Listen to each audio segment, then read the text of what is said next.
During the mid-19th century, the Tory party in Britain got a reputation as the stupid party, a moniker that many attribute to John Stuart Mill. Although it is not true that all conservatives are stupid people, it is true that most stupid people are conservative. It wasn't so much that the party's leaders were dumb. Palmerston was a clever fellow, and so was Disraeli, but that the majority of the party, the lumpen aristocracy and its hangers-on, appeared to have set its face against the modern world. Recently, the GOP has been heading in the direction of the Tories. Watching last week's Conservative Political Action Conference, for example, it was hard to see much evidence of a party coming to terms with the fact that it has lost the popular vote in 5 out of the last 6 presidential elections. The most memorable speech came from Sarah Palin, who suggested that Karl Rove be dispatched back to Texas for having the temerity to call for some of the party's lunar candidates to be vetted a mite more closely. On Monday, though, there came a significant and surprising development. The Republican National Committee, the bit of the GOP that is tasked with winning elections, issued a lengthy report repeating what outsiders have been saying for years: the party is too old-fashioned, too intolerant, too nasty, too incompetent, and too self-referential. From its opening paragraph, the new report, which was put together under the direction of the RNC chairman Reince Priebus, eschews obfuscation and euphemism. It boldly states that the party is increasingly marginalizing itself, and unless changes are made, it will be increasingly difficult for Republicans to win another presidential election in the near future. Public perception of the party is at record lows, the report goes on. Young voters are increasingly rolling their eyes at what the party represents, and many minorities wrongly think that Republicans do not like them or want them in the country. When someone rolls their eyes at us, they are not likely to open their ears to us. The authors of the report were Henry Barbour, the nephew of the former Mississippi governor and RNC chairman Haley Barbour; Sally Bradshaw, a political strategist from Florida; Ari Fleischer, the former White House press secretary for George W. Bush; Glenn McCall, an African-American banker from South Carolina; and Zora Finalitas, a GOP stalwart from Puerto Rico. As a diagnostic exercise, their work, which runs to 100 pages, is commendably comprehensive. It contains 7 chapters devoted to messaging, demographics, campaign mechanics, relationships with outside groups, fundraising, election finance, and the primary process. From start to finish, the tone is self-critical and often brutal. From focus groups carried out in Des Moines, Iowa, and Columbus, Ohio, we learned that some ex-Republican voters consider the party to be scary, narrow-minded, and out of touch. The Republican Party needs to stop talking to itself. We have become expert in how to provide ideological reinforcement to like-minded people, but devastatingly we have lost the ability to be persuasive with, or welcoming to, those who do not agree with us on every issue. Instead of driving around in circles on an ideological cul-de-sac, we need a party whose brand of conservatism invites and inspires new people to visit us. Our standard shouldn't be universal purity. It should be a more welcoming conservatism. The phrase welcoming conservatism is redundant of compassionate conservatism, which is hardly surprising. George W. Bush's 1990s makeover of the GOP proved successful, and the report sounds many of the same themes that W. founded in 2000. Outreach to Hispanics and other minorities, tolerance, inclusion, and a recognition that the government can play a positive role. Just as it was easy and necessary to criticize Bush for trying to sell a regressive and reactionary set of policies, big tax cuts for the wealthy, drill, military revanchism in the guise of moderation, it is only fair to point out that the new report is short on specific policy recommendations, particularly in the area of taxes and spending.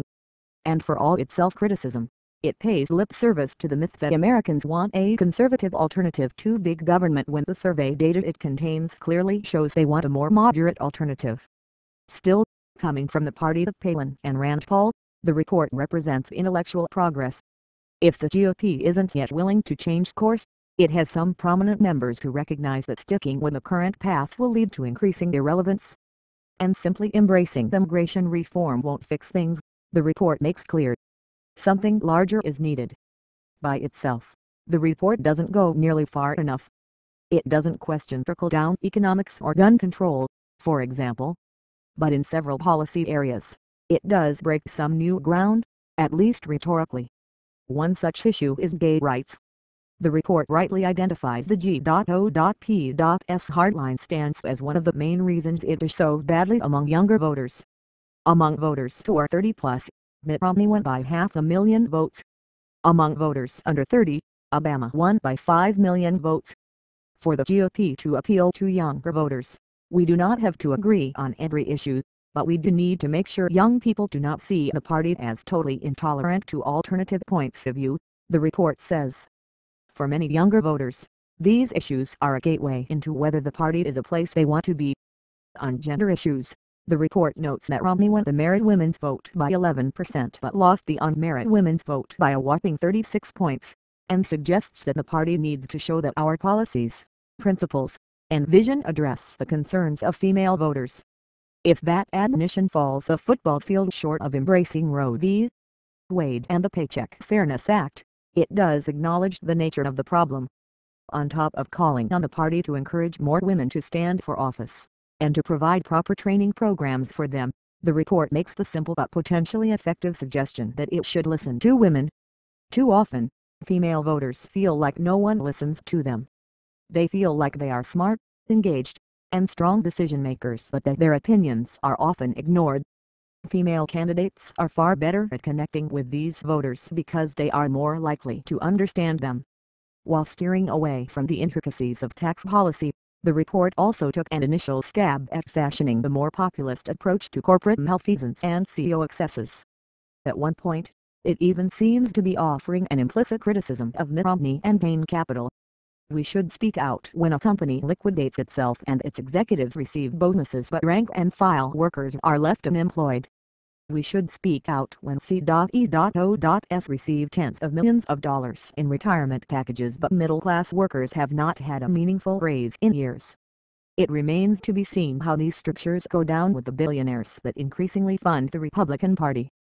But in this report, there is a definite recognition that the party's image as a tool of the 1% is doing it great damage. Interestingly, this skepticism towards being tied to the ultra-rich extends to the activities of the super PACs, such as those controlled by Karl Rove and the Koch brothers, which last year spent about $1 billion in advertising in swing states, and all to no avail. Unless the activities of lone wolf groups are coordinated with the activities of the party, the report warns, they are more likely to waste their donors' money and act in a redundant, unhelpful manner.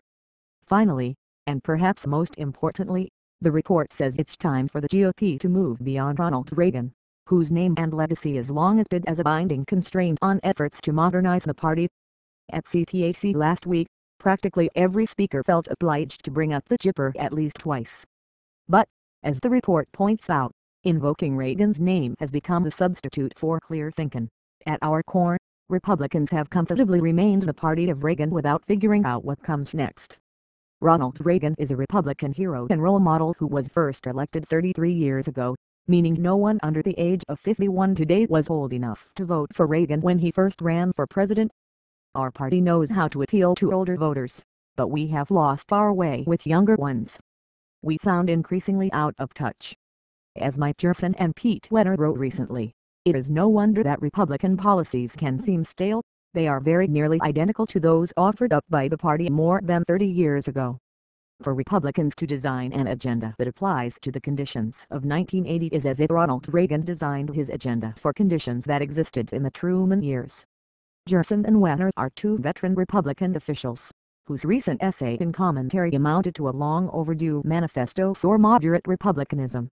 The RNC report can't be described in such terms. It doesn't go that far, but in confronting many of the issues that the party faces, it's a notable effort to move the party back from the brink.